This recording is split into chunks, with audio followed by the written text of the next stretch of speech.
च्यांगत्से का अगला सूत्र है, जब एक तीरंदाज मस्ती के लिए तीर चला रहा होता है तो वह अपनी पूरी कौशल का उपयोग करता है। अगर वह एक पीतल की बकल के लिए तीर चला रहा है तो वह पहले से ही घबराया हुआ होता है। अगर वह सोने के इनाम के लिए तीर चला रहा है तो वह अंधा हो जाता है या दो लक्ष्य देखने लगता है। वह अपनी मानसिक स्थिति खो देता है। उसकी कौशल में कोई बदलाव नहीं हुआ है, लेकिन इनाम उसे विभाजित कर देता है। वह परवाह करता है। वह जीतने के बारे में ज्यादा सोचता है तुलना में तीर चलाने के बजाय, और जीतने की आवश्यकता उसे अपनी शक्ति से विहीन कर देती है। चलिए अब इन सूत्रों को गहराई से समझते हैं। यदि मन सपनों से भरा हो तो सही तरीके से देखना असंभव हो जाता है। यदि हृदय इच्छाओं से भरा हो तो सही ढंग से महसूस करना कठिन हो जाता है। इच्छाएं, सपने और आशाएं ये सब भविष्य में ले जाते हैं, जबकि वास्तविकता केवल वर्तमान में ही होती है। जब व्यक्ति विभाजित होता है तो उसकी इच्छाएं उसे भविष्य की ओर खींच लेती हैं, जबकि जीवन यहीं इसी क्षण में घटित हो रहा होता है। सत्य भी यहीं और अभी है, लेकिन इच्छाएं और सपने हमें भविष्य में ले जाते हैं, जिससे हम वर्तमान से कट जाते हैं। यही कारण है कि सत्य को जानना कठिन हो जाता है। लोग बार बार पूछते हैं कि परमात्मा कहाँ मिलेगा, सत्य कहाँ मिलेगा। यह खोज का विषय नहीं है, क्योंकि परमात्मा और सत्य हमेशा से यही हैं। वे कहीं और हो ही नहीं सकते। वे वही हैं जहां हम स्वयं हैं। लेकिन समस्या यह है कि हम स्वयं ही वहां नहीं होते। हमारा मन कहीं और भाग रहा होता है। हमारी आंखें सपनों से भरी होती हैं। हमारा हृदय इच्छाओं से भरा होता है। हम या तो भविष्य की ओर भागते हैं जो अभी नहीं है, या फिर अतीत में उलझे रहते हैं जो पहले ही समाप्त हो चुका है। अतीत अब नहीं है और भविष्य अभी आया नहीं है। इन दोनों के बीच में केवल वर्तमान का क्षण है। यह क्षण बहुत सूक्ष्म होता है, इतना लघु कि इसे विभाजित नहीं किया जा सकता। यह एक पल में आता और चला जाता है। यदि इस क्षण में कोई इच्छा प्रवेश कर जाए तो हम इसे चूक जाते हैं। यदि कोई सपना इस क्षण को निकले तो हम इसे खो देते हैं। धर्म का सार ये नहीं है कि वह हमें कहीं और ले जाए, बल्कि यह कि वह हमें इसी क्षण में वापस ले आए। हमें उसी संपूर्णता में वापस लौटना होता है जहां हम हमेशा से थे। लेकिन हमारा मन बहुत दूर चला गया है, इसे वापस लाना होगा। यही कारण है कि हम परमात्मा को खोज रहे हैं और उसे नहीं पा रहे, क्योंकि हम उसे कहीं और खोज रहे हैं, जबकि वह यहीं प्रतीक्षा कर रहा है। एक बार ऐसा हुआ कि जेठालाल पूरी तरह नशे में धुत होकर अपने ही घर लौटे। उन्होंने दरवाजे पर दस्तक दी, बार बार दस्तक दी। रात आधी बीत चुकी थी। उनकी पत्नी ने दरवाजा खोला तो उस व्यक्ति ने पूछा, क्या आप मुझे बता सकती हैं मोहतरमा कि जेठालाल कहाँ रहते हैं? पत्नी ने गुस्से में कहा, यह हद हो गई, तुम ही जेठालाल हो। जेठालाल बोले, ये तो ठीक है, मुझे पता है, लेकिन इस बात का मेरे सवाल से क्या संबंध? मैं पूछ रहा हूं वह रहते कहाँ हैं। यही स्थिति हमारी भी है। इच्छाओं के नशे में डगमगाते हुए हम अपने ही दरवाजे पर दस्तक देते हैं और पूछते हैं कि हमारा घर कहाँ है। वास्तव में हम पूछ रहे होते हैं कि हम कौन हैं। ये घर यही है और इसे छोड़ना असंभव है। ये हमारे बाहर नहीं, हमारे भीतर है। ये हमारा स्वयं का अस्तित्व है। पूछना कि परमात्मा कहाँ है मूर्खता है, क्योंकि उसे खोना संभव ही नहीं है। वह हमारी आत्मा का सबसे भीतरी भाग है। वह हमारा जीवन, हमारी श्वास, हमारा अस्तित्व है। लेकिन हम इतने नशे में हैं कि अपनी ही पहचान खो बैठे हैं। जब तक इस नशे से बाहर नहीं आएंगे, तब तक हम खोजते रहेंगे, भटकते रहेंगे और चूकते रहेंगे। ताओ, जैन, योग, ये सभी विधाएं तुम्हें वापस लाने के उपाय हैं, तुम्हें होश में लाने के तरीके हैं। लेकिन यह नशा है क्या? तुम इतने नशे में क्यों हो? इसका मूल कारण क्या है? इन सब का मूल कारण है इच्छा। इच्छा को समझो। इच्छा शराब जैसी है। यह सबसे बड़ा नशा है। ड्रग्स कुछ भी नहीं, एलएसडी कुछ भी नहीं। इच्छा सबसे बड़ा एलएसडी है, सबसे प्रबल नशा। जब तुम किसी चीज की कामना करते हो तो क्या होता है? तुम अपने मन में एक भ्रम पैदा कर लेते हो। तुम्हारा मन एक सपना बनाने लगता है और तुम उस पल से बाहर हो जाते हो। तुम यहां नहीं रहते। यही तुम्हारा नशा है। वर्तमान में रहो, क्योंकि इस क्षण स्वर्ग के द्वार खुले हैं। दस्तक देने की भी जरूरत नहीं, क्योंकि तुम स्वर्ग के बाहर नहीं हो, तुम पहले से ही भी भीतर हो। बस सचेत रहो और चारों ओर देखो बिना किसी इच्छा के, और तभी तुम्हें यह पूरी लीला एक मजाक लगेगी। ये वैसा ही है जैसे कोई व्यक्ति रात में सपना देख रहा हो। एक बार ऐसा हुआ, एक आदमी बहुत परेशान था। उसकी रातें भयानक सपनों से भरी होती थीं। पूरी रात वह एक संघर्ष में फंसा रहता था। वह सोने से डरता था और सुबह उठने पर राहत महसूस करता था। जैसे ही वह सोता, लाखों शेर, अजगर, मगरमच्छ और भयावह जीव उसकी छोटी सी खाट के नीचे आ जाते। वह पूरी रात डर के साए में जीता, सोचता कि वे कभी भी उस पर हमला कर सकते हैं। इस यातना से बचने के लिए उसने डॉक्टरों की मदद ली, मनोवैज्ञानिकों से इलाज कराया, लेकिन कोई लाभ नहीं हुआ। सब उपाय विफल हो गए। फिर एक दिन वह अपने घर से हंसते हुए बाहर निकला। लोग हैरान थे। उन्होंने उसे वर्षों से हंसते हुए नहीं देखा था। उसका चेहरा हमेशा डरा हुआ और उदास रहता था। पड़ोसियों ने पूछा, क्या हुआ? तुम हंस रहे हो? हमने तुम्हें सालों से हंसते नहीं देखा। क्या तुम्हारे बुरे सपने खत्म हो गए? आदमी बोला, हाँ, मेरे साले ने मुझे ठीक कर दिया। लोगों ने पूछा, क्या तुम्हारा साला कोई बड़ा मनोवैज्ञानिक है? उसने तुम्हें कैसे ठीक किया? आदमी ने कहा, वह मनोवैज्ञानिक नहीं, उसने मेरी खाट के पांव काट दिए। अब नीचे कोई जगह ही नहीं बची, इसलिए मैंने पहली बार चैन की नींद सो ली। हम भी यही करते हैं। हम अपने मन में जगह बनाते हैं और यह जगह बनती है इच्छाओं से। जितनी बड़ी इच्छा होगी उतनी ही बड़ी जगह बनेगी। अगर कोई इच्छा 1 साल में पूरी होनी है तो तुम्हारे पास 1 साल का समय है उसमें घूमने के लिए। लेकिन इस दौरान तुम्हें कई मगरमच्छों, अजगरों और राक्षसों से टकराना पड़ेगा। ये जो जगह इच्छा बनाती है, हम इसे ही समय कहते हैं। अगर कोई इच्छा ना हो तो समय की कोई जरूरत नहीं। केवल एक क्षण ही रहता है, ना कि 2 क्षण। दूसरा क्षण केवल इच्छा के कारण होता है, तुम्हारे अस्तित्व के लिए नहीं। अस्तित्व पूरी तरह से संपूर्ण है, केवल एक ही क्षण में। याद रखना, अगर तुम सोचते हो कि समय कोई बाहरी चीज है तो तुम खुद को धोखा दे रहे हो। समय तुम्हारे बाहर नहीं है, यह तुम्हारे भीतर ही है। यदि मनुष्य इस पृथ्वी से गायब हो जाए तो क्या समय रहेगा?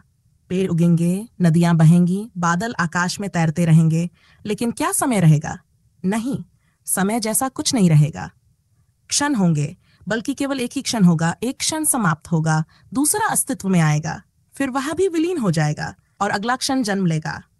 लेकिन समय के रूप में कुछ भी मौजूद नहीं रहेगा, केवल यह सूक्ष्मतम क्षण रहेगा। अगर मनुष्य नहीं होगा तो समय भी नहीं होगा, बस शाश्वत क्षण रहेंगे। लेकिन जैसे ही इच्छा जन्म लेती है, समय की रचना होती है। जितनी अधिक इच्छा, उतना अधिक समय चाहिए। भौतिक इच्छाओं को पूरा करने के लिए बहुत अधिक समय की जरूरत नहीं होती।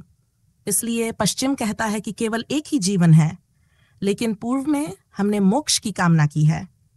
यह सबसे महान इच्छा है, इससे बड़ी कोई इच्छा नहीं हो सकती। लेकिन मोक्ष एक जीवन में कैसे प्राप्त किया जा सकता है? एक जीवन पर्याप्त नहीं है। तुम महल बना सकते हो, साम्राज्य खड़ा कर सकते हो, अपार धन और सत्ता प्राप्त कर सकते हो। तुम हिटलर बन सकते हो, अंबानी बन सकते हो, लेकिन मोक्ष की कामना इतनी विशाल है कि एक जीवन इसमें पर्याप्त नहीं हो सकता। इसीलिए भारत में पुनर्जन्म का विचार आया। क्योंकि मोक्ष की कामना है तो अधिक समय चाहिए, कई जीवन चाहिए।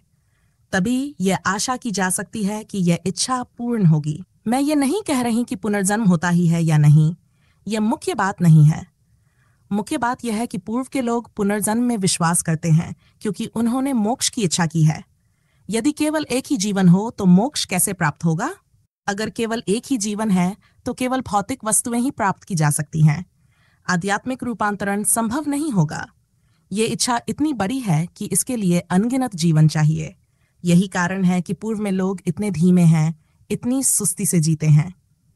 कोई जल्दी नहीं है क्योंकि समय की कोई कमी नहीं है। वे बार बार जन्म लेंगे, फिर प्रयास करेंगे। तो जल्दी करने की क्या आवश्यकता है? उनके पास अनंत समय है। इसीलिए पूर्व सुस्त प्रतीत होता है, जैसे समय के प्रति पूरी तरह अचेत है। यहाँ चीजें बहुत धीमी गति से चलती हैं। वहीं पश्चिम इतना समय सचेत क्यों है? क्योंकि वहां केवल एक ही जीवन है और उसमें सब कुछ प्राप्त करना है। यदि तुम चूक गए तो हमेशा के लिए चूक गए, कोई दूसरा अवसर नहीं मिलेगा। इसी समय की कमी ने पश्चिम को तनावग्रस्त बना दिया है। करने के लिए बहुत कुछ है, लेकिन समय बहुत कम है। पश्चिम तेजतर्रार वाहन बनाता चला जा रहा है। बुलेट ट्रेन भी आ गई, लेकिन संतोष कभी नहीं आता। वहां मानव जीवन को लंबा करने के प्रयास किए जाते हैं ताकि इच्छाओं को पूरा करने के लिए थोड़ा और समय मिल सके। किसी ने संत अगस्टिन से पूछा, भगवान को परिभाषित कीजिए। जब आप भगवान शब्द का उपयोग करते हैं तो आपका क्या अर्थ होता है? अगस्टिन ने कहा, यह ठीक समय की तरह है। मैं इसके बारे में बात कर सकता हूँ, लेकिन यदि आप इसकी परिभाषा पर जोर देंगे तो मैं असमर्थ हो जाऊंगा। आप लोगों से पूछ सकते हैं, समय क्या है? वे अपनी घड़ी देखकर उत्तर देंगे। लेकिन यदि आप सच में पूछें समय क्या है और उसकी परिभाषा मांगे तो घड़ियां कोई मदद नहीं कर पाएंगी। संत ऑगस्टिन सही थे। भगवत्ता को जिया जा सकता है लेकिन देखा नहीं जा सकता। समय को जिया जा सकता है लेकिन देखा नहीं जा सकता। समय कोई दार्शनिक समस्या नहीं है, यह अस्तित्व की सच्चाई है। भगवत्ता भी कोई दार्शनिक धारणा नहीं है, यह अस्तित्व का अनुभव है। जिन्होंने इसे जिया है वे इसे जानते हैं, लेकिन यदि आप परिभाषा की मांग करेंगे तो वे मौन हो जाएंगे, वे उत्तर नहीं दे पाएंगे। हर लालसा एक जैसी है, चाहे वह एक बड़ी कार के लिए हो, भगवान के लिए हो, लालसा वही रहती है। मत तरसो, बस हो जाओ। मत देखो, बस हो जाओ। मत सोचो, बस इस क्षण में रहो, और अचानक सब कुछ तुम्हारे ऊपर बरसने लगेगा। फिर यह क्षण शाश्वत हो जाएगा, तब कोई समय नहीं रहेगा। यह हमेशा अभी ही रहेगा, इसका ना कोई अंत होगा ना कोई आरंभ। च्यांगत से आगे कहते हैं, और जीतने की आवश्यकता उसे अपनी शक्ति से विहीन कर देती है। यह आवश्यकता कहाँ से आती है?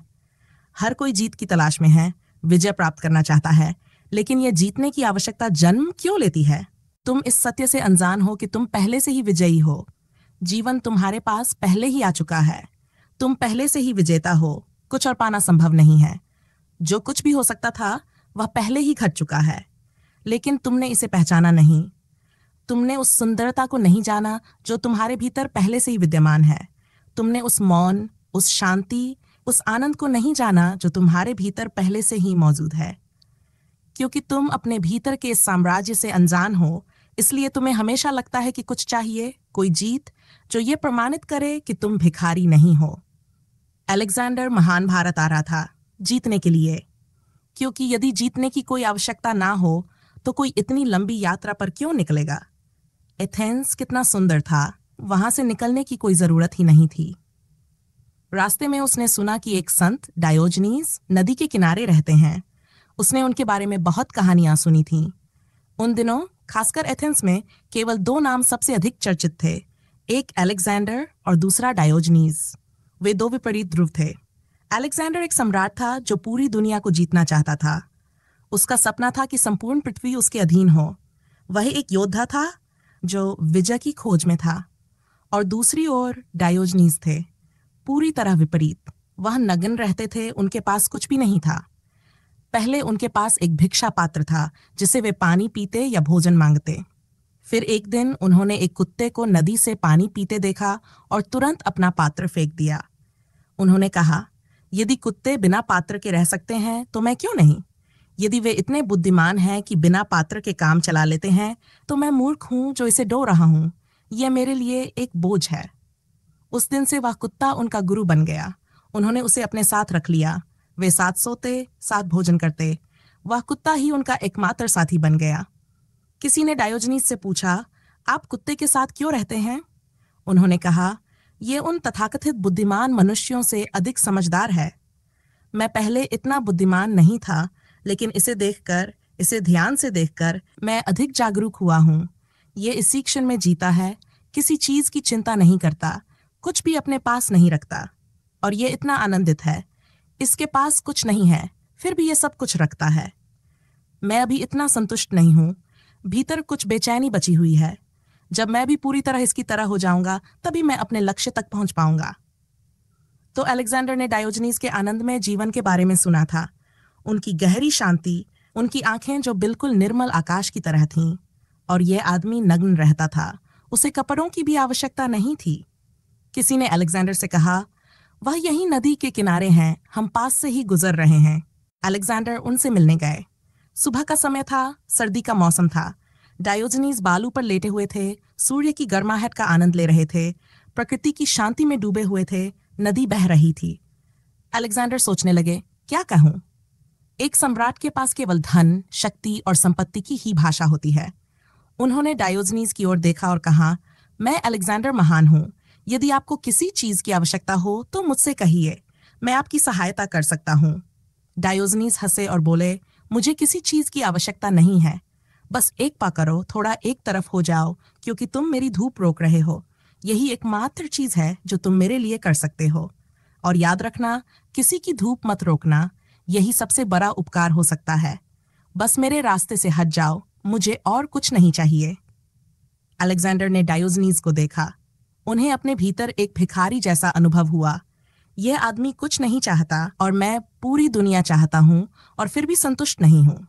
यह तो पहले से ही पूर्ण है। अलेक्जेंडर बोले, मैं तुमसे मिलकर प्रसन्न हूं। मैंने कभी इतना संतुष्ट व्यक्ति नहीं देखा। डायोजनीज ने उत्तर दिया, इसमें कोई समस्या नहीं है।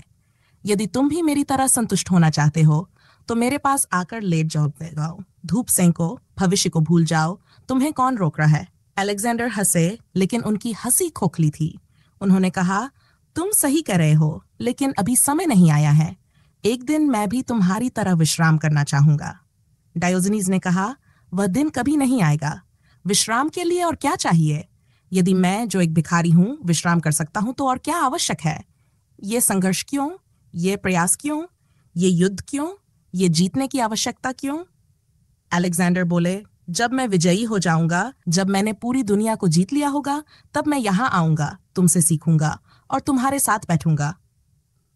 डायोजनीज ने हंसते हुए कहा, लेकिन यदि मैं अभी यहीं इस नदी के किनारे विश्राम कर सकता हूं, तो तुम क्यों प्रतीक्षा कर रहे हो?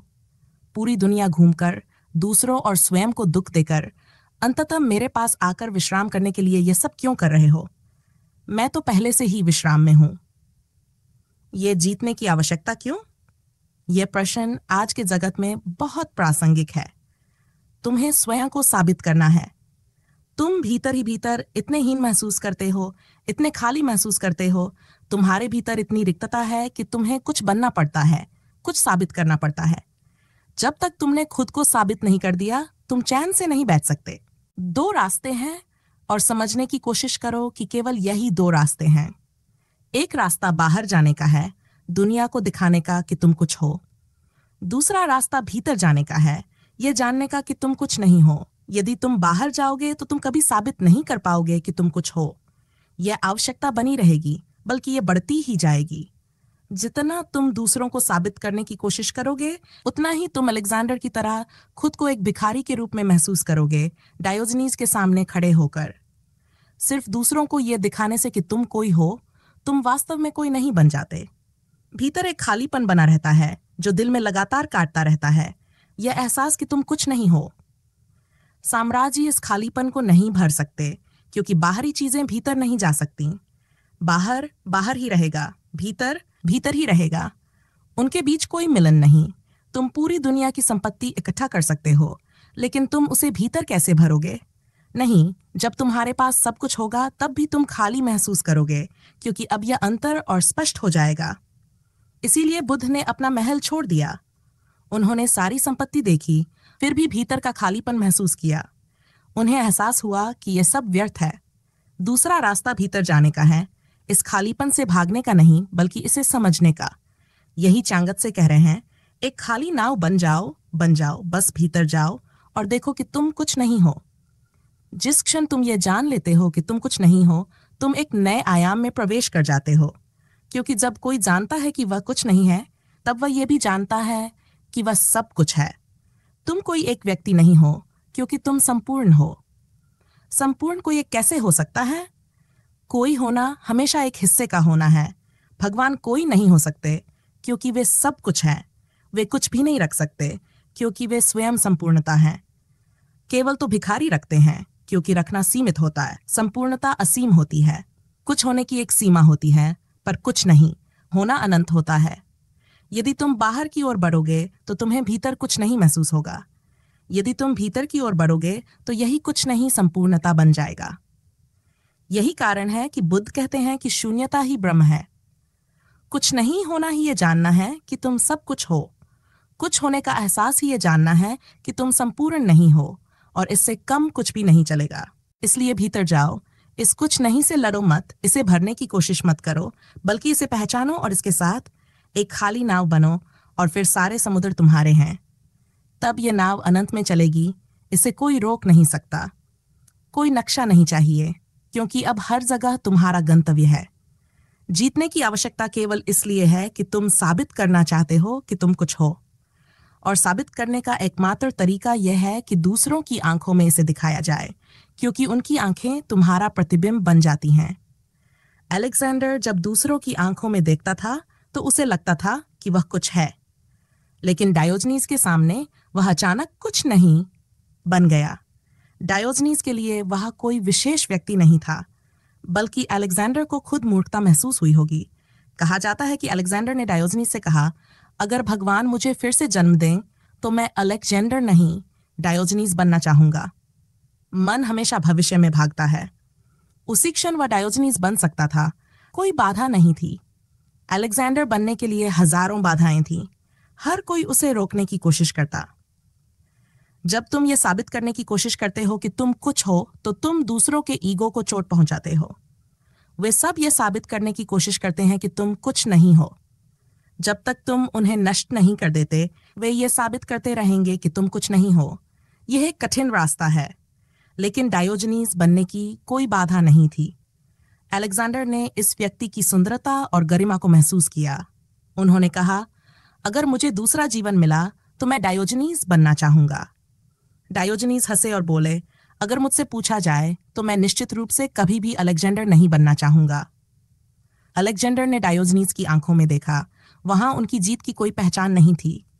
अचानक उन्होंने एक डूबने वाली अनुभूति महसूस की, जैसे मृत्यु का एहसास। वे जल्द से जल्द डायोजनीज से दूर भाग गए। डायोजनीज खतरनाक थे। कहा जाता है कि डायोजनीज का साया अलेक्जेंडर का पूरा जीवन पीछा करता रहा। जहां भी वे गए, डायोजनीज उनकी छाया की तरह थे।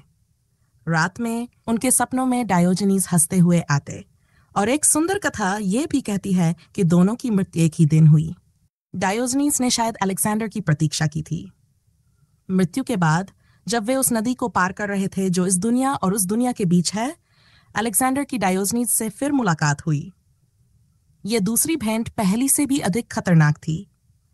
अलेक्जेंडर पहले थे क्योंकि उनकी मृत्यु कुछ मिनट पहले हुई थी। ऐसा ही होना था क्योंकि डायोजनीज को इंतजार करना पड़ा होगा। उन्होंने किसी को अपने पीछे पानी में आवाज करते सुना। जब उन्होंने देखा तो डायोजनीज वहां खड़े हंस रहे थे। इस बार स्थिति पूरी तरह अलग थी।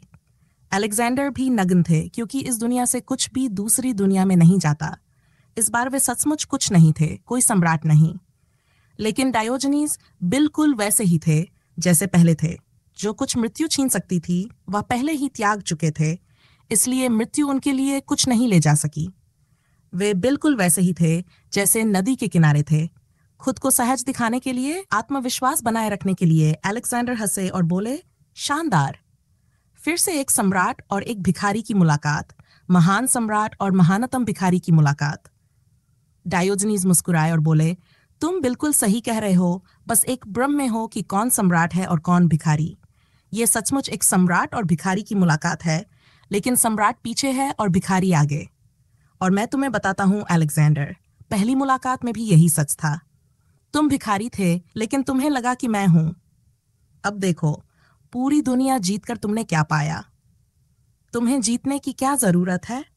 आखिर तुम साबित क्या करना चाहते हो?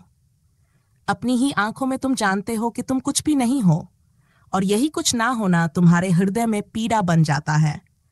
तुम दुखी होते हो क्योंकि तुम कुछ नहीं हो, इसलिए तुम्हें खुद को दूसरों की नजरों में साबित करना पड़ता है। ऐसा व्यक्ति हमेशा दूसरों से डरता रहेगा, क्योंकि जो कुछ उसे दिया गया है वह वापस भी लिया जा सकता है। एक राजनेता हमेशा जनता से डरता है, क्योंकि जो मान सम्मान जनता ने दिया है वही छीन भी सकती है। उसकी संपूर्ण पहचान उधार ली हुई होती है। यदि तुम दूसरों से डरते हो तो तुम एक दास हो, मालिक नहीं। लेकिन एक डायोजनीज दूसरों से नहीं डरता। तुम उससे कुछ भी छीन नहीं सकते, क्योंकि उसने कभी कुछ उधार लिया ही नहीं। उसके पास स्वयं का बोध है और तुम्हारे पास केवल अहंकार है। यही अहंकार और आत्मा के बीच का अंतर है। अहंकार उधार लिया हुआ है, वह दूसरों पर निर्भर करता है, समाज की राय पर टिका होता है। पर आत्मा तुम्हारी अपनी है। यह उधार नहीं ली गई, ये तुम हो। इसे कोई वापस नहीं ले सकता। च्यांग त्से कहते हैं, जब एक तीरंदाज खेल खेल में निशाना लगाता है तब उसमें पूरी कुशलता होती है।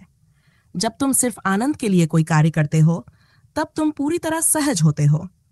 जब कोई खेल रहा होता है तब वह यह साबित करने की कोशिश नहीं करता कि वह कुछ है। एक पिता जब अपने बच्चे के साथ खेल खेल में कुश्ती करता है तो वह जानबूझकर हार जाता है। बच्चा उसकी छाती पर बैठकर हंसता है और कहता है, मैं जीत गया, और पिता खुश होता है क्योंकि यह सिर्फ एक खेल है। खेल में हारना भी सुखद होता है, लेकिन अहंकार हमेशा गंभीर होता है। अगर तुम गंभीर हो तो तुम्हारे भीतर हमेशा एक अशांति बनी रहेगी। संत हमेशा एक खेल में होते हैं, जैसे कि केवल आनंद के लिए तीर चला रहे हों। उन्हें जीतने की कोई परवाह नहीं होती, वे बस स्वयं का आनंद ले रहे होते हैं। जर्मनी के एक दार्शनिक हेरिगल जापान गए ध्यान सीखने। जापान में ध्यान सिखाने के लिए कई तरीके अपनाए जाते हैं, उनमें से एक तीरंदाजी भी है। हेरिगल पहले से ही एक कुशल तीरंदाज थे, वह कभी भी निशाने से नहीं चूकते थे। उन्होंने सोचा कि ध्यान को तीरंदाजी के माध्यम से सीखना उनके लिए आसान होगा, लेकिन उनके गुरु ने 3 वर्षों तक उनसे कहा, तीर मत चलाओ, तीर को स्वयं छोड़ने दो। जब तुम निशाना साधो तब तुम वहां मौजूद नहीं होने चाहिए, तीर को स्वयं लक्ष्य तक जाने दो। ये बात हेरिगल को पूरी तरह असंगत लगी। तीर खुद कैसे चल सकता है? मेरे कुछ किए बिना यह संभव कैसे हो सकता है? लेकिन उन्होंने अभ्यास जारी रखा। वह कभी भी चूकते नहीं थे, लेकिन उनके गुरु कहते, तुम अभी भी वही हो। गुरु कहते, लक्ष्य नहीं है, असली लक्ष्य तो तुम स्वयं हो। मैं ये नहीं देख रहा कि तीर लक्ष्य पर लग रहा है या नहीं, वह तो एक यांत्रिक कुशलता है। मैं देख रहा हूं कि तुम वहां हो या नहीं। खेल की तरह तीर चलाओ, आनंद लो, यह साबित मत करो कि तुम कभी लक्ष्य से नहीं चूकते। 3 साल बाद जब हेरिगल पूरी तरह निराश हो गए, तब उन्होंने गुरु से कहा, अब मैं जा रहा हूं। 3 साल हो गए, कुछ भी नहीं सीखा। आप लगातार कहते रहे कि मैं अभी भी वही हूं। जिस दिन वह विदाई लेने गए, उस दिन गुरु अन्य शिष्यों को तीरंदाजी सिखा रहे थे। हेरिगल अब इस अभ्यास से मुक्त हो चुके थे। वह अब कोई उम्मीद नहीं रखते थे, बस गुरु के खाली होने का इंतजार कर रहे थे ताकि उनसे विदा ले सकें। लेकिन पहली बार उन्होंने गुरु को ध्यान से देखा। पहली बार उन्होंने देखा कि गुरु कुछ कर नहीं रहे थे। ऐसा लग रहा था जैसे तीर स्वयं चल रहा हो। गुरु गंभीर नहीं थे, वे बस खेल रहे थे, आनंद ले रहे थे। अहंकार हमेशा लक्ष्य प्रधान होता है। खेल का कोई लक्ष्य नहीं होता। खेल का आनंद आरंभ में ही होता है, जब तीर धनुष से निकलता है। यदि तीर निशाने पर लगता है तो वह केवल एक संयोग है। लक्ष्य तक पहुंचना या ना पहुंचना महत्वपूर्ण नहीं है। जब तुम गंभीर होते हो तो तुम तनाव में रहते हो। जब तुम गंभीर नहीं होते तब तुम सहज होते हो। जब तुम सहज होते हो तब तुम होते हो। जब तुम तनाव में होते हो तब केवल तुम्हारा अहंकार होता है। हेरिगल पहली बार देख पा रहे थे, क्योंकि अब वह किसी लक्ष्य को पाने की कोशिश नहीं कर रहे थे। अब उन्हें कुछ साबित नहीं करना था। और तभी ऐसा लगा जैसे तीर स्वयं चल रहा हो। जैसे ही वह गुरु के पास गए, उन्होंने धनुष उठाया और तीर चलाने के लिए खींचा। गुरु ने कहा, अब तुम पहुंच गए। यही मैं तुम्हें 3 वर्षों से सिखाने की कोशिश कर रहा था। तीर अभी छूटा भी नहीं था और गुरु ने कहा, समाप्त, लक्ष्य प्राप्त हो गया। अब हेरिगल खेल रहे थे। अब वे गंभीर नहीं थे। अब वे किसी लक्ष्य की ओर नहीं देख रहे थे। अब वे बस आनंद में थे। मजा कभी लक्ष्य केंद्रित नहीं होता। इसका कोई उद्देश्य नहीं होता, कोई मंजिल नहीं होती। मजा ही लक्ष्य है, वही अपना मूल्य है, वही अपनी पूर्णता है। जब कोई तीरंदाज खेल खेल में निशाना लगाता है, तब उसमें पूरी कुशलता होती है। जब कोई केवल आनंद के लिए तीर चला रहा होता है, तब कोई तनाव नहीं होता, कोई संघर्ष नहीं होता। मन कहीं और नहीं भागता, बल्कि पूर्णता वहीं रहता है, और तब कुशलता अपने चरम पर होती है। ध्यान का अर्थ ही पूर्णता है। ध्यान को कार्य मत बनाओ, इसे एक खेल की तरह लो, इसे धार्मिक कर्तव्य की तरह मत करो। ध्यान में एक व्यापारी मत बनो, एक खिलाड़ी बनो। यह बस मजा होना चाहिए, और जब यह मजा होगा तब तुम्हारी संपूर्ण कुशलता खिल उठेगी। तब प्रयास की कोई जरूरत नहीं रहेगी। जब संपूर्ण ऊर्जा उपलब्ध हो जाती है तो फूल अपने आप खिलता है। च्यांगत से आगे कहते हैं, अगर कोई तीरंदाज सिर्फ पीतल की एक बकल के लिए निशाना साध रहा हो तो वह पहले से ही घबराया हुआ होगा। मतलब अगर कोई प्रतियोगिता में सिर्फ एक इनाम के लिए भाग ले रहा हो तो वह पहले से ही भयभीत होता है। मैं सफल होऊंगा या नहीं? मन 2 हिस्सों में बंट जाता है। एक हिस्सा कहता है शायद तुम जीत जाओगे, दूसरा कहता है शायद तुम हार जाओगे। जब मन 2 भागों में बंट जाता है तो पूरी कुशलता नष्ट हो जाती है, और जब तुम्हारा पूरा अस्तित्व बंट जाता है तो तुम्हारी ऊर्जा कुरूप और बीमार हो जाती है। च्यांगत से आगे कहते हैं, अगर इनाम सोने का हो तो वह तीरंदाज अंधा हो जाता है। उसे दो दो लक्ष्य दिखने लगते हैं, वह पागल हो जाता है। बाजार में जाकर देखो, जो लोग सोने के पीछे भाग रहे हैं वे अंधे हो चुके हैं। सोना इंसान को इतना अंधा कर देता है जितना और कुछ नहीं कर सकता। जब तुम केवल सफलता के पीछे भागते हो, जब तुम केवल परिणाम के बारे में सोचते हो, जब तुम बहुत ज्यादा महत्वाकांक्षी हो जाते हो, तब तुम पागल हो जाते हो। तुम्हारी आंखों के सामने एक लक्ष्य नहीं रहता, दो हो जाते हैं। तुम नशे में इतने चूर हो जाते हो कि तुम्हें सब कुछ दोगुना दिखने लगता है। एक शराबी अपने बेटे को एक शराब खाने में शिक्षा दे रहे थे। उन्होंने कहा, हमेशा याद रखना कब रुकना है। शराब अच्छी चीज है, लेकिन ये जानना जरूरी है कि कब रुकना चाहिए। मैं तुम्हें अपने अनुभव से बता रहा हूं। वह कोना देखो, जब वहां बैठे 4 आदमी तुम्हें 8 दिखने लगे तो समझना कि रुकने का वक्त आ गया है। बेटा बोला, लेकिन पिताजी, वहां तो सिर्फ 2 लोग बैठे हैं। इसी तरह जब मन नशे में होता है तो दृष्टि दोगुनी हो जाती है, और सोना सबसे बड़ा नशा है। यह आदमी को पूरी तरह बेहोश कर देता है। जब तुम बहुत जल्दबाजी में होते हो, जब तुम किसी भी हाल में लक्ष्य तक पहुंचना चाहते हो, तो तुम भीतर से कांपने लगते हो, डरने लगते हो। ये वही अवस्था है जिसे च्यांगत्से ने कहा, वह पागल हो गया। हर कोई पागल है। पागलखानों में जो लोग बंद हैं और जो बाहर घूम रहे हैं, उनमें बस मात्रा का अंतर है, गुण का नहीं। हम सभी अपने लक्ष्यों, अपनी इच्छाओं, अपनी महत्वाकांक्षाओं में इतने डूबे हुए हैं कि हमने अपने भीतर की शांति को खो दिया है। और जब तुम्हारे भीतर ये कंपन होता है तो लक्ष्य तुम्हें 2-2, 4-4, यहां तक कि 8-8 दिखने लगते हैं, और तब तुम कभी सही निशाना नहीं लगा सकते। च्यांगत्से कहते हैं, एक पूर्ण तीरंदाज वही होता है जो खेल खेल में निशाना लगाता है। मतलब एक पूर्ण व्यक्ति वही होता है जो जीवन को खेल की तरह जीता है। कृष्ण को देखो, अगर च्यांगत्से उन्हें जानते होते तो ये कितना सुंदर होता। कृष्ण का जीवन खेल है।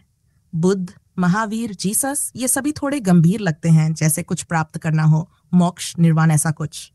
लेकिन कृष्णन पूर्णतः उद्देश्यहीन है। वे बांसुरी बजाते हैं, गोपियों के साथ नृत्य करते हैं, गाते हैं, आनंद लेते हैं। उन्हें कहीं जाना नहीं है, सब कुछ यहीं उपलब्ध है, तो परिणाम की चिंता क्यों करें। अगर पूर्णता का चिन्ह मजा है तो कृष्ण ही पूर्ण व्यक्ति हैं। इसलिए भारत में उनके जीवन को कृष्णन चरित्र नहीं कहा जाता, बल्कि कृष्णन लीला कहा जाता है। यह उनका चरित्र नहीं है, यह उनकी लीला है।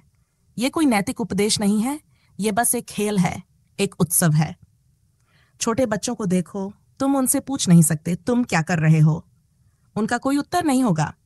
वे तितलियों के पीछे भाग रहे हैं, वे धूप में उछल कूद कर रहे हैं।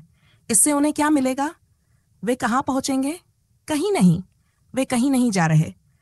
तुम उन्हें बचकाना कहते हो और खुद को परिपक्व मानते हो, लेकिन मैं तुमसे कहती हूं, जब तुम सच में परिपक्व हो जाओगे तब तुम फिर से बच्चे बन जाओगे।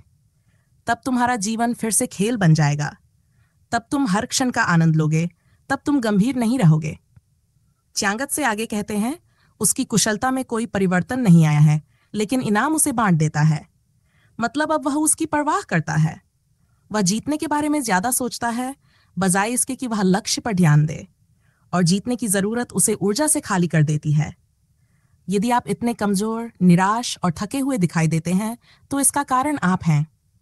कोई और आपको ऊर्जा से खाली नहीं कर रहा है। आपके पास अनंत ऊर्जा के स्रोत हैं, लेकिन फिर भी आप ऐसे लगते हैं जैसे किसी भी क्षण आप गिरने वाले हैं, जैसे आपके पास ऊर्जा नहीं बची।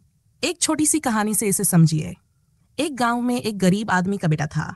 वह जवान था और इतना स्वस्थ था कि जब राजा का हाथी गांव से गुजरता तो वह हाथी की पूंछ पकड़ लेता और वह हाथी एक कदम भी नहीं हिला पाता। कभी कभी यह राजा के लिए बहुत शर्मनाक हो जाता था, क्योंकि वह हाथी पर बैठा होता और पूरा बाजार जमा हो जाता और लोग हंसते। और यह सब एक गरीब के बेटे के कारण हो रहा था। राजा ने अपने प्रधानमंत्री से कहा, कुछ तो करना चाहिए, यह शर्मनाक है। अब मुझे उस गांव से गुजरने में डर लगता है, और यह लड़का कभी कभी अन्य गांवों में भी जाता है। कहीं भी वह हाथी की पूंछ पकड़ लेता है और वह हिलता नहीं। वह इतना शक्तिशाली है, कुछ करो ताकि उसकी ऊर्जा निकल जाए। प्रधानमंत्री ने कहा, मुझे एक बुद्धिमान व्यक्ति से सलाह लेनी होगी, क्योंकि मुझे नहीं पता कि उसकी ऊर्जा कैसे निकाली जाए। उसके पास कोई काम नहीं है। अगर उसके पास दुकान होती तो उसकी ऊर्जा निकाली जा सकती थी। अगर वह किसी दफ्तर में क्लर्क होता तो उसकी ऊर्जा निकल जाती। अगर वह किसी प्राथमिक स्कूल का मास्टर होता तो भी उसकी ऊर्जा निकल जाती। लेकिन वह कुछ नहीं करता। वह तो बस मजे के लिए जीता है और लोग उसे खाना और दूध देते हैं, इसलिए उसे कभी खाने की कमी नहीं होती। वह खुश है, खाता है, सोता है। तो ये मुश्किल है, लेकिन मैं जाऊंगा। वह एक बुद्धिमान वृद्ध व्यक्ति के पास गया। बुद्धिमान व्यक्ति ने कहा, एक काम करो, उस लड़के से जाकर कहो कि तुम उसे हर दिन एक सोने का रुपया दोगे। अगर वह एक छोटा सा काम करेगा, उसे बस गांव के मंदिर में दीपक जलाना होगा। बस दीपक जलाना है और तुम उसे हर दिन एक सोने का रुपया दोगे। प्रधानमंत्री ने कहा, लेकिन इससे क्या होगा? यह तो उसे और भी ऊर्जा दे देगा। वह 1 रुपया पाएगा और भी ताकतवर हो जाएगा। वह तो भीख मांगने की चिंता भी नहीं करेगा। बुद्धिमान व्यक्ति ने कहा, चिंता मत करो, बस जो मैं कह रहा हूं वही करो। यह किया गया और अगले सप्ताह जब राजा का हाथी पास हुआ तो लड़के ने कोशिश की, लेकिन वह असफल हो गया। अब वह हाथी को रोक नहीं सका। वह हाथी के साथ घसीटा गया। क्या हुआ? अब चिंता आ गई थी, घबराहट आ गई थी। उसे हर दिन याद रखना था कि उसे मंदिर में दीपक जलाना है। अब वह दिन भर इस चिंता में था कि उसे दीपक जलाना है। उसकी पूरी मानसिक ऊर्जा उस पर बढ़ गई। अब वह रात में भी सपने में देखता था कि शाम हो गई है। क्या कर रहे हो? जाओ और दीपक जलाओ और रुपया लो। फिर उसने सोने के रुपयों को इकट्ठा करना शुरू कर दिया। अब 7, अब 8। अब वह गणना करने लगा कि इतने समय में उसके पास 100 सोने के रुपये होंगे और वे 200 भी हो सकते हैं। गणना में वह उलझ गया, मजा चला गया और वह सिर्फ एक छोटा सा काम करता था, दीपक जलाना। ये 1 मिनट का काम भी नहीं था, सिर्फ एक क्षणिक कार्य था, लेकिन वह चिंता बन गई और उसकी सारी ऊर्जा नष्ट हो गई। अगर आप थके हुए हैं तो कोई आश्चर्य नहीं कि आपका जीवन मजेदार नहीं है। आपके पास इतने सारे मंदिर और दीपक हैं जिन्हें जलाना और बुझाना है, इतनी सारी गणनाएं हैं, तो जीवन मजे का नहीं हो सकता। उसकी कुशलता में कोई परिवर्तन नहीं आया है। कुशलता वही है, लेकिन जब तीरंदाज खेल के लिए निशाना लगाता है तो उसकी सारी कुशलता उपलब्ध होती है। उसकी कुशलता वही रहती है, लेकिन जब वह पुरस्कार के बारे में सोचता है तो वह खुद को बांट लेता है।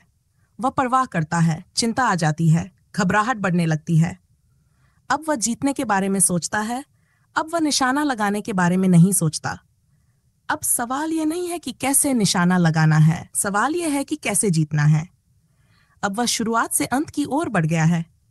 अब साधन महत्वपूर्ण नहीं है, लक्ष्य महत्वपूर्ण हो गया है, और जब लक्ष्य महत्वपूर्ण होता है तो आपकी ऊर्जा बांट जाती है, क्योंकि जो कुछ भी किया जा सकता है वह साधन से किया जा सकता है, न कि अंत से। अंत आपके हाथ में नहीं होते। भगवान श्री कृष्ण अर्जुन से गीता में कहते हैं, परिणाम की चिंता मत करो, बस जो कुछ भी करना है वह यहाँ और अब करो और परिणाम को मेरे ऊपर छोड़ दो। मत पूछो कि क्या होगा, कोई नहीं जानता। तुम बस वही करो जो किया जाना चाहिए। साधन पर ध्यान दो और अंत के बारे में मत सोचो, परिणाम की ओर मत देखो। यह स्थिति अंगत्से के वाक्यांशों के साथ विचार करने योग्य और सुंदर है, क्योंकि अर्जुन एक महान तीरंदाज थे जो भारत ने कभी पैदा किया था। वह एक आदर्श तीरंदाज थे, लेकिन परिणाम ने उनके मन में प्रवेश किया। ऐसा पहले कभी नहीं हुआ था। वह कभी भी चिंता नहीं करते थे। उनकी तीरंदाजी पूर्ण थी, उनकी कुशलता संपूर्ण और निरंतर थी। लेकिन जब उन्होंने कुरुक्षेत्र के उस विशाल युद्ध मैदान को देखा जहां 2 सेनाएं एक दूसरे का सामना कर रही थी, तो उन्हें चिंता हो गई। वह चिंता क्या थी?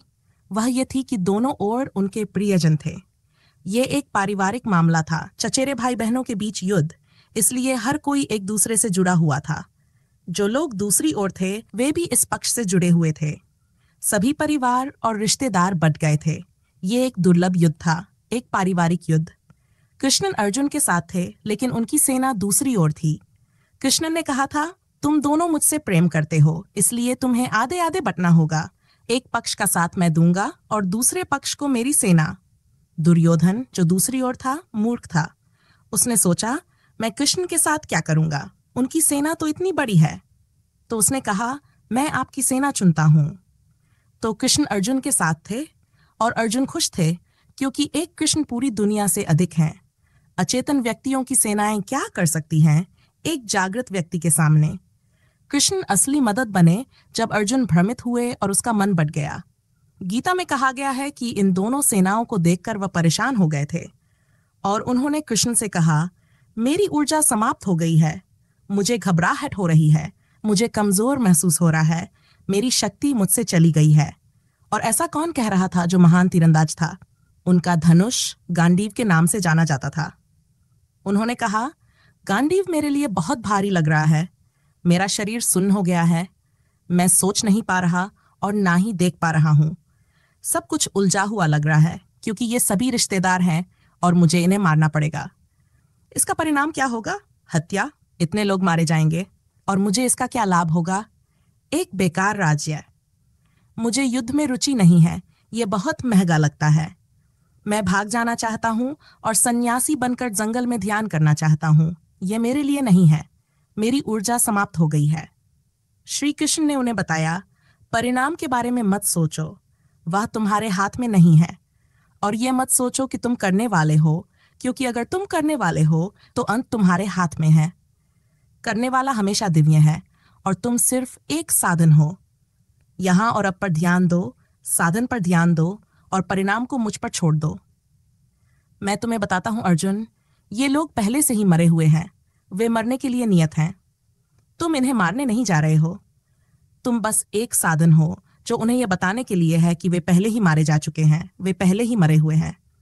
जैसे मुझे दिखता है, मैं उन्हें मरे हुए देखता हूं। वे उस बिंदु तक पहुंच चुके हैं जहां मृत्यु होती है, तुम बस एक साधन हो। संस्कृत में एक सुंदर शब्द है, यह है निमित्त।